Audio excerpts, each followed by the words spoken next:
In Oklahoma, they have just passed a near total ban on abortion. The only exception is if the mother's life is in jeopardy. Other than that, abortion out the window. And the reason this bill is passing, I don't think it's been signed just yet. It's not been signed by the governor.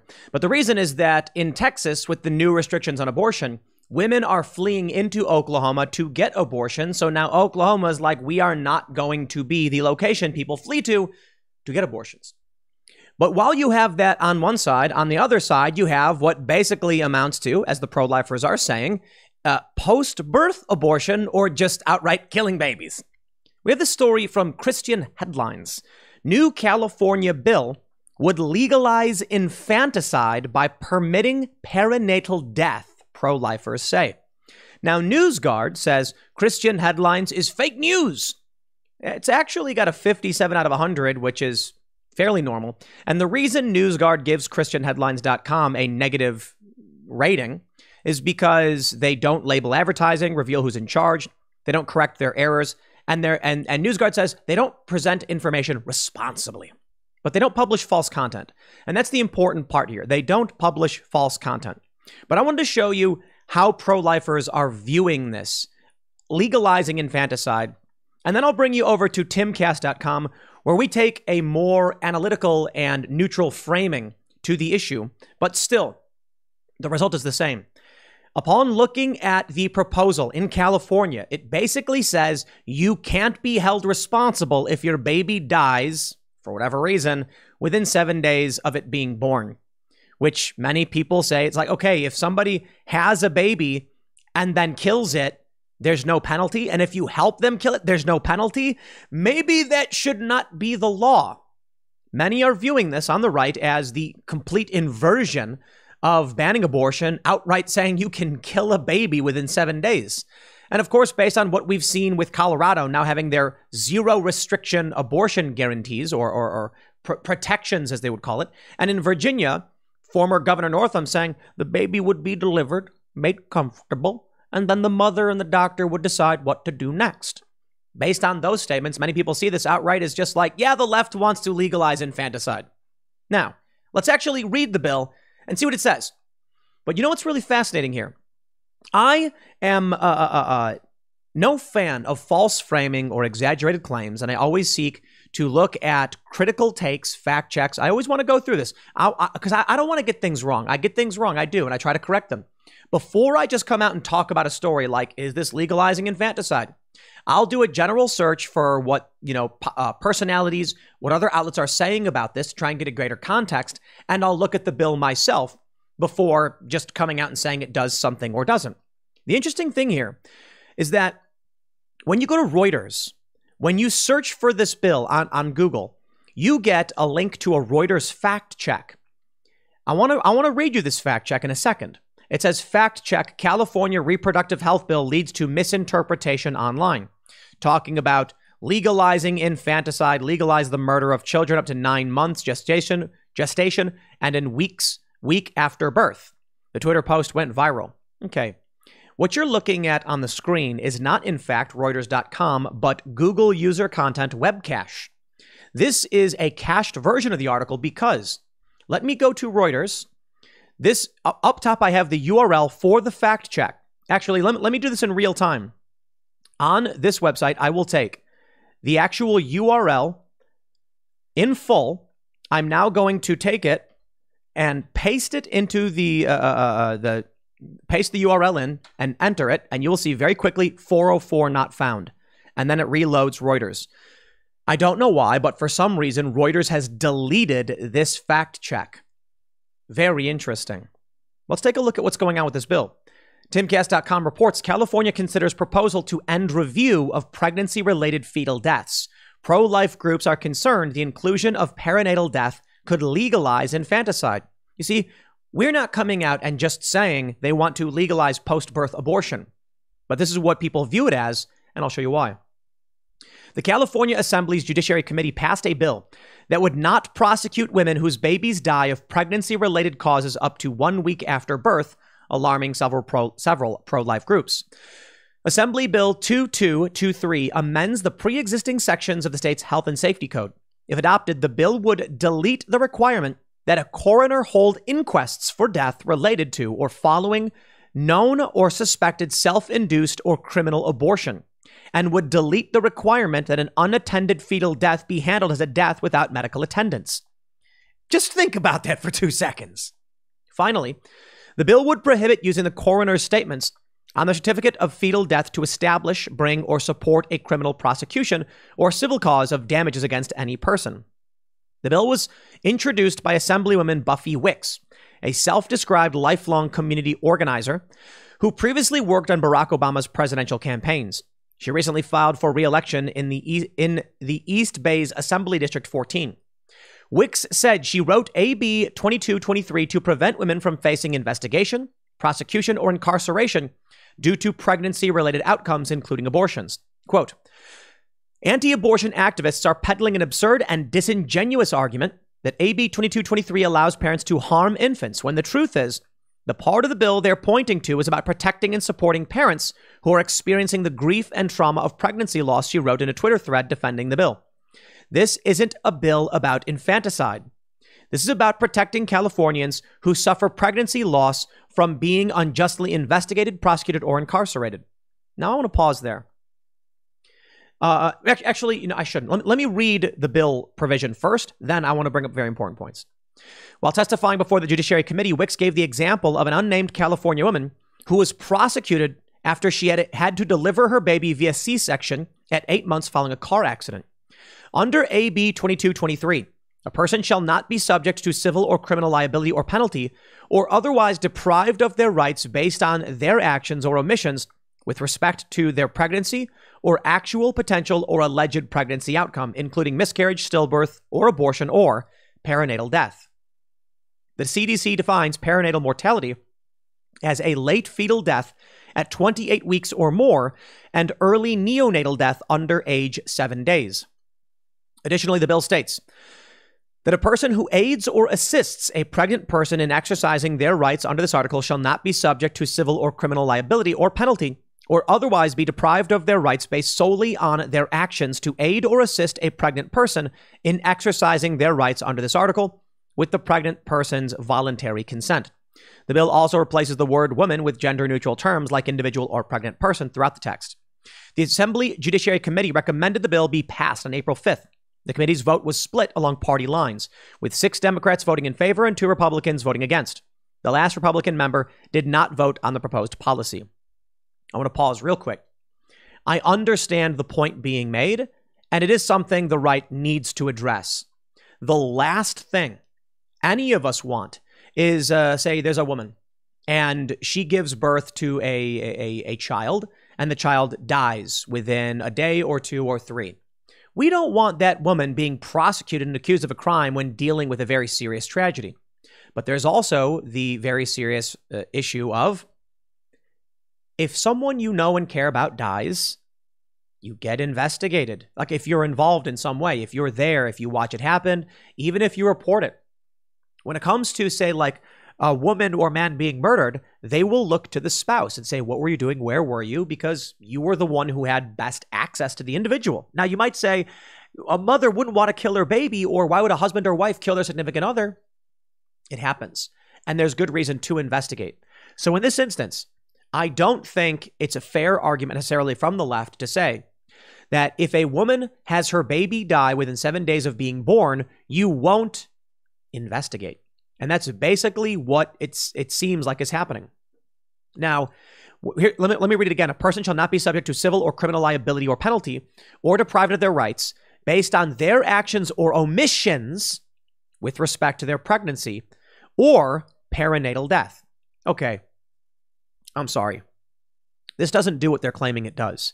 This literally is like a woman gives birth to a baby, the baby mysteriously dies, and then the woman can just say nothing, omit whatever happened, or even based on their actions they know about. So hold on there a minute. They're saying they can't be deprived of their rights, criminally charged, or held civilly liable if based on their actions there is a perinatal death. So like at day 5 of the baby, the mother throws it out the window. Is that their actions? It really does seem like this would legalize infanticide. It really, really does.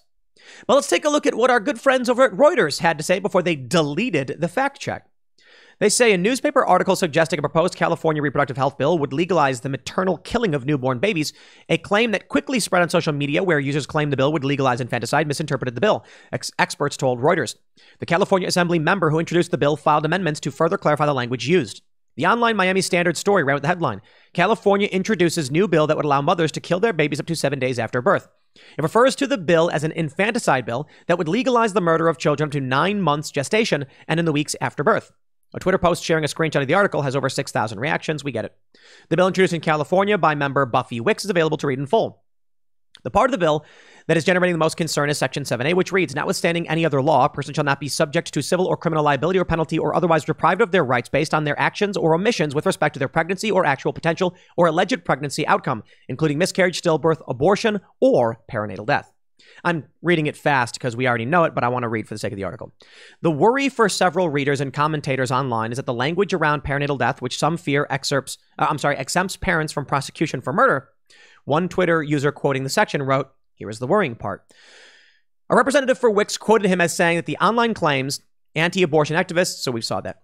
The representative said Wicks filed amendments to the bill on Monday to further clarify the language and clear up misinterpretations that perinatal deaths meant anything other than mothers losing their babies due to pregnancy-related issues. But that still doesn't pull this bill out of dark territory, as it were. What's a pregnancy-related issue? Is abortion a pregnancy-related issue? So here's the challenge I have with this unrestricted, unfettered abortion stuff that's happening. As most of you know, when it comes to this issue, I am at odds with basically everyone because I recognize life begins at conception. That's scientific fact. There's no logical or scientific argument as to why it doesn't. The left simply says that because it makes it easier to justify terminating for no reason a baby, killing a fetus for no reason. I think killing a baby, aborting a baby, is wrong. I think it's absolutely wrong. However, the reason why I end up more on the pro-choice side is simply because I want restrictions on government. And I think it's kind of worrying and it is to me a scarier outcome that the government would have controls over whether or not you can provide, whether or not you have to provide your body to someone else. I just don't like that idea. And I don't know how you reconcile it. It is more of a liberty-minded and bodily autonomy stance. But the way I see it is, a woman gets pregnant. We then what? Try to determine whether or not she was forced to carry the baby. Some people say it doesn't matter if she was raped or it was incest. There is a life and you can't terminate the life. And then my response is like, you will never force me to provide any part of my body to anyone else. It'll never happen. It will never happen. Government comes to me and says, we want to hook up your blood to somebody else. I'm going to be like, no. How about this? So there's very serious moral conundrums here. And the issue is, let's say people like to say, if a woman chooses to engage in reproductive activities and gets pregnant, she has a responsibility. I agree. I do. How do you solve for rape then? Do we then say, prove that you were raped? I don't know how you deal with it. I am not going to be the person that tells a rape victim or, maybe even someone who's underage, you are forced to provide your body, your blood, your nutrients to another person. Imagine you're in a car accident with someone and you get into an accident, and then in order to keep the other person alive, they hook both of your blood up together. It's a hypothetical. I know it's fairly absurd, but the point is, I'd be like, dude, I have no obligation to give part of my body to someone. What if they, like, without your permission, took your kidney and gave it to somebody else? Like, I can't reconcile that in terms of a liberty issue. You will not touch me. So the problem arises then because the overwhelming majority of abortions are for literally no reason. It's abortion as contraception, which I think is wrong. How do you solve that problem? I honestly have no idea. I don't. I do think there's probably just simple compromise in that within a certain amount of time, abortions should be permitted. The problem is the left is going overwhelmingly like pro-abortion in any circumstance up to the point of birth, like we saw almost in Virginia, like Colorado is basically doing. There's no restrictions at all.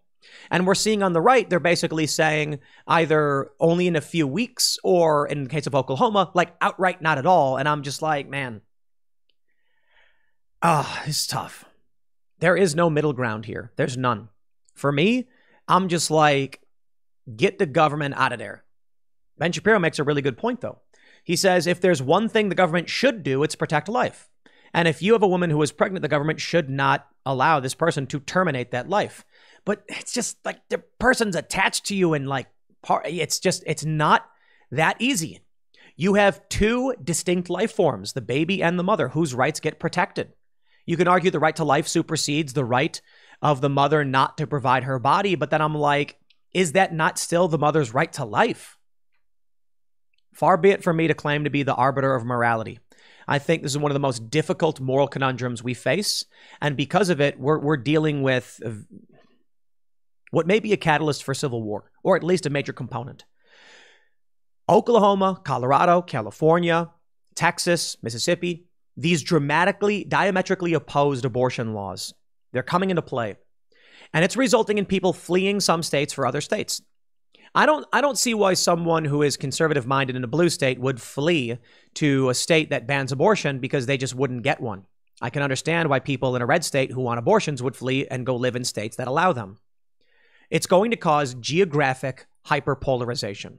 Right now, we have polarization based on digital tribalism. It's kind of meaningless. If you live in New York and in the suburbs, you're conservative, and in the city, they're liberal because you're still basically living next to each other.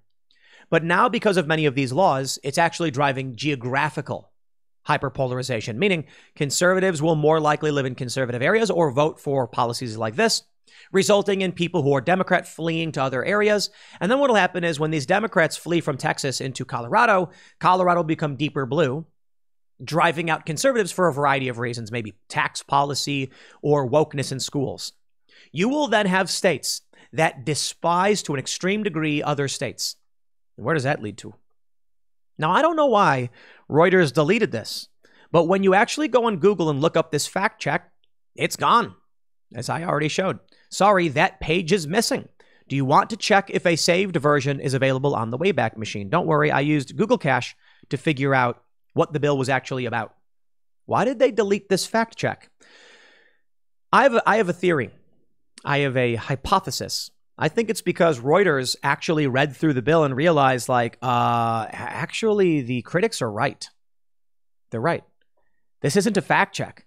It's an opinion piece. So Reuters had to get rid of it. The reality is, under this bill, it's all about an argument in court. If pro-life individuals say this bill could allow infanticide, well, you can't fact check an opinion. It's an opinion. And the reality is, it's true. It could. Doesn't mean it will. That is to say, under this language, it will go before a court and a judge will have to interpret what it does or doesn't allow. Now, I think the language is very clear, and a judge would look at it and be like, the baby died on day 5 after being born. The law says you can't. So we won't. Now, that's a scary prospect. Here's the issue I see. I don't like abortion. Specifically, when I talk about what I mean by abortion is that you've got a woman who chooses to hook up with a guy, gets pregnant, and then says, uh-oh, better get rid of it. It's like, well, dude, look, you've got to take responsibility, okay? You chose to do that, and now there is a life attached to you. I understand it's tough because it's specific to women, but you made a choice. Now, at the instance of force, now you've got a problem. A woman forced to carry a baby by a man who violated her body. The last thing I want is the government to be like, now this other life form will be attached. Like, that's just, sorry. See, I don't like that. I don't like forcing a woman to carry something when she didn't choose to do it. I don't like the idea of forcing any woman to prove she didn't want it. It's very difficult. But I especially don't like women who do choose and then just say, contraception, kill it. I'm not a fan of that. So I don't know how you solve for that problem. The issue now is, if women are allowed faultless, no requirement abortion, it does lead to things like this. Eventually, you'll get late-term abortion. The line keeps being pushed. And when the right says, we're stopping here enough, the left says no, yanks the chain, saying, we're moving further left without you. The chain snaps. And the right says, then we're going back to where we were. And then there's no meaningful compromise. The end result will either be women will have to carry pregnancies no matter what, even if there's a health risk to the baby, even if they were raped. I understand there's a big challenge. People say, how is it fair to the baby that the woman, was the victim? Why should the baby be a victim too? And I'm just like, you can't force someone to be attached to my body and then expect me to be like, I'm going to maintain this connection. It's not easy. The answers to these questions are not simple, but some people just say, don't know, don't care. The last thing I want is for the government to impose itself. But if you come out and say women who have accidents or their babies die or whatever shouldn't be prosecuted, it's like, yeah, and then what happens when someone exploits the law and actually does kill their baby? I'm reminded of a story of this couple I read about where they had a child and the child died. And they were heartbroken, devastated, and severely depressed. And the state came in and said, you killed the baby, when they didn't. The kid just had, some bruising defect. And so when the kid fell, the kid died. The parents rushed to get to the hospital. They're like, we don't know what's wrong. And they said, this bruising is indicative of abuse. And they were like, no, the kid has a condition. And the state said, we don't care. You're going to prison. I don't like those stories. I believe it is better that 10 guilty persons escape than one innocent person suffer. How you solve for a problem like this, I don't think there's any good answer. I do think, though, that you're going to end up with people on the left and the right, and they're going to say no to the other side. And that's it. There won't be a compromise. And neither side wants one. I think it's a catalyst for civil war in this country. Not that I think it'll take the form like we saw back in the 1800s. And that's probably the easiest misconception. I'm saying the future of war will be very, very different. Who knows what this will become? I'll leave it there. Next segment's coming up at 4 p.m. over at youtube.com/Timcast. Thanks for hanging out, and I'll see you all then.